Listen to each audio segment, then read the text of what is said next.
Hi friends. So it is my birthday this month and I am celebrating all month long as a true Leo does. Um, and I am here in Hawaii spending it with the waterfalls.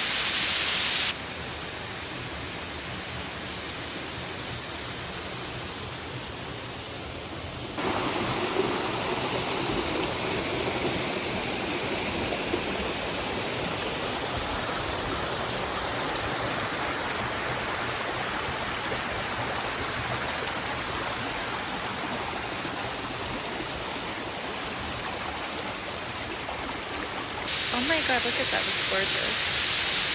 Wow. Oh, the waterfall too. I was talking about me. If I could live in Hawaii, I would. I would.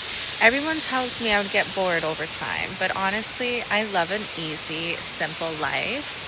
So just walking to a waterfall every day or just being outside with the trees and the birds on the beach. God, how could I get bored? I could never get bored of that. I'm an outdoor girly. Like, I like to be outside with the trees. I don't really like to be inside clubbing and partying and stuff like that. It's so overrated. But the trees, they never go out of style.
Alright guys, so I have a couple of tips for when you go to Hawaii. Wear bug spray. I thought I was above that, and I'm sadly mistaken. I can barely sleep at night because I'm so itchy because I have like probably over 30 mosquito bites on my legs right now. So learn my lesson. Also sunscreen. Sunscreen's so important. People make fun of me because I had a really bad sunburn last year and I wore a really ugly bikini that gave me really ugly tan lines. So I had these horrible tan lines for an entire year, and certain people wouldn't let me live it down. So sunscreen and bug spray. That's the way. This is the way.